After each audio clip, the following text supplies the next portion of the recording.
Hello guys, welcome back my channel পূজাতে। কেমন আছো তোমরা? আই হোপ কি তোমরা খুবই ভালো আছো, আর আমিও খুবই ভালো আছি।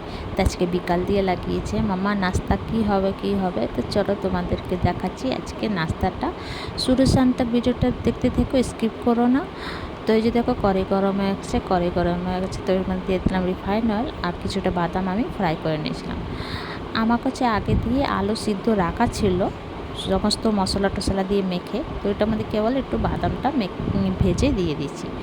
আর এখানে দেখো ব্রেডটা আমি সাইডে দিয়ে আমি কেটে নেব ওই চারকোনা দিয়ে। তো তোমাদের কাছে যে কোনোই আলু সিদ্ধ থাকে তো তোমরা বানাতে পারো ঘরে। আমার কাছে ছিল, তাই জন্য আমি বেশি লম্বা ভিডিও বানালাম না। তারপরে এখানে দেখো হালকা হালকা একটু জল দিয়ে ব্রাশ করে নেব, তারপরে একটু বেলে নেব, হালকা হাতে একটু বেলে নেব। তারপরে যে আলু সিদ্ধটা আমি দিয়ে দেব এর মধ্যে, আর এই কোনা দিয়ে আর ওই কোনা দিয়ে মধ্যে দিয়ে প্যাক করে দেব।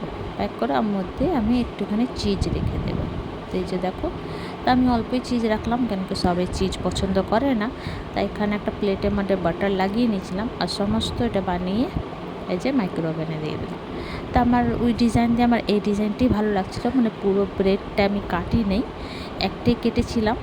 তো দেখলাম না আমার এটাই ভালো লাগছে, তো আমি কাটলাম না, আমি একটাই কেটেছিলাম আর এমনি রেখে দিয়েছি। তারপরে যে মাইক্রোওভেনে 20 সেকেন্ডের জন্য মাইক্রোওয়েভ করে নিয়েছিলাম। তারপরে একটু টমেটো কেচাপ দিয়ে তোমরা চাইলে একটু ফ্রাই করতে পারো, ফ্রাই করলে আরও ভালো লাগে, টেস্টি লাগে। আমি একটু ফ্রাই করে নিয়েছিলাম। তো এই যে দেখো রিফাইন অয়েল দিয়ে একটু ফ্রাই করে নিয়েছিলাম। তো তোমাদেরকে আমার ভিডিওটা কেমন লাগলো? ভালো লাগলে প্লিজ লাইক শেয়ার কমেন্ট করো, সাবস্ক্রাইব করে দিও। আবার নতুন ভিডিওর সঙ্গে দেখা হবে।